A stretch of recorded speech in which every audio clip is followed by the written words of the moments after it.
Assalamualaikum warahmatullahi wabarakatuh. Perkenalkan, saya Zahra Amelia Firanto dengan NIM C1B021147.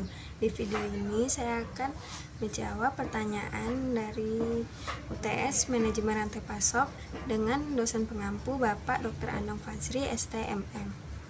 Pertanyaan pertama, jelaskan tentang planning dan forecasting dalam konteks manajemen rantai pasok. Perencanaan atau planning adalah hal-hal apa saja yang ingin dicapai dalam periode tertentu. Rencana rantai pasokan tergantung informasi yang masuk ke dalamnya. Setiap program rantai pasokan, baik atau buruk, diluncurkan dari sebuah planning atau perencanaan. Sedangkan forecasting adalah analisis untuk memperkirakan apa yang benar-benar terjadi dalam periode tertentu, dalam hal ini di masa mendatang, seperti kemampuan untuk memperkirakan dan menganalisis permintaan produk, pola pembelian konsumen, dan tren ekonomi yang memisahkan pemenang dari pecundang.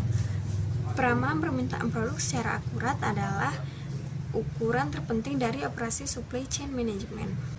Mengelola sumber pasokan merupakan salah satu area penting dalam rantai pasok yang bisa mempengaruhi berhasil atau gagalnya sebuah rancangan rantai pasok. Oleh karena itu, pengelolaan sumber pasokan harus dilakukan dengan cermat untuk meminimalisir kegagalan, bahkan untuk mendukung keunggulan produk, yaitu salah satunya dengan melakukan planning dan forecasting.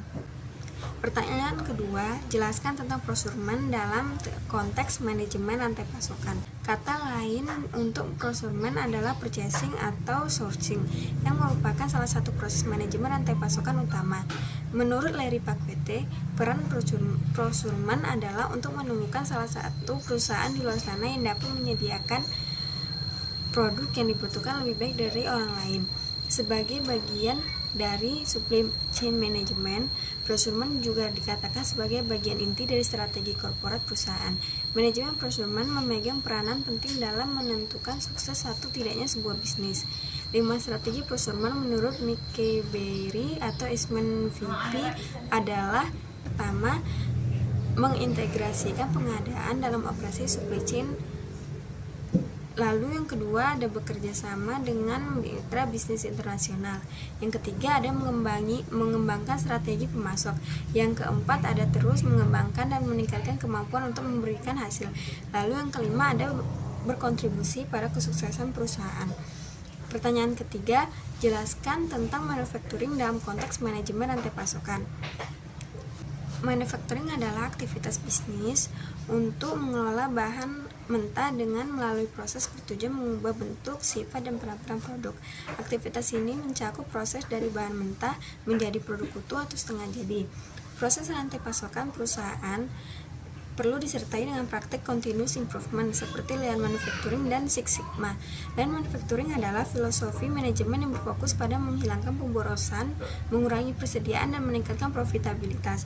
Sedangkan Six Sigma adalah ukuran kualitas yang berusaha mendekati kesempurnaan, yang didefinisikan sebagai tidak lebih dari 3,4% cacat per sejuta produk. Rantai pasokan yang baik secara konsisten merancang dan mengembangkan produk yang ingin dibeli oleh pelanggan mereka. 6 langkah continuous improvement. Yang pertama, identifikasi produk yang Anda buat atau layanan yang Anda sediakan. Yang kedua, identifikasi pelanggan Anda dan tentukan kebutuhan pelanggan. Yang ketiga, identifikasi pemasok Anda dan apa yang Anda butuhkan dari mereka. Yang keempat, tentukan proses Anda untuk melakukan pekerjaan. Yang kelima, tetapkan metrik untuk mengukur kebaikan proses Anda dan mekanisme umpan balik untuk menentukan kepuasan pelanggan. Dan yang keenam, pastikan peningkatan berkelanjutan dengan membentuk tim yang mengukur, menganalisis, dan menyelesaikan tindakan berfokus. Pertanyaan keempat, jelaskan tentang transportasi dalam konteks manajemen rantai pasokan. Aktivitas transportasi mengacu pada pergerakan produk dari satu lokasi ke lokasi lain dalam rantai pasokan. Kebutuhan akan pentingnya transportasi telah berkembang dengan meningkatnya globalisasi dalam rantai pasokan serta pertumbuhan e-commerce. Dalam konteks manajemen rantai pasok, fungsi penting transportasi memberikan solusi layanan logistik, pergerakan produk atau produk movement, dan penyimpanan barang atau produk storage. Fungsi transportasi dalam pergerakan produk, transportasi memainkan peran melakukan pergerakan barang-barang, baik barang dalam bentuk bahan baku, komponen, barang dalam proses, maupun barang-barang jadi. Nilai ekonomis transportasi dalam menjalankan peran ini adalah melakukan pergerakan sediaan barang dari lokasi asal ke lokasi tujuan tertentu dalam sistem manajemen rantai pasokan perusahaan. Kinerja transportasi akan menentukan kinerja pengadaan atau procurement, produksi atau manufacturing, dan customer relationship management. Tanpa kinerja transportasi yang andal, dapat dipastikan bahwa hampir semua aktivitas utama rantai pasok tersebut tidak akan berjalan secara efektif dan efisien. Semakin cepat pengiram barang, semakin banyak pengeluaran untuk transportasi. Dalam transportasi, aturan nomor 1 adalah sampaikan barang Anda di sana tepat waktu. Sekian jawaban dari saya. Mohon maaf jika ada kesalahan kata.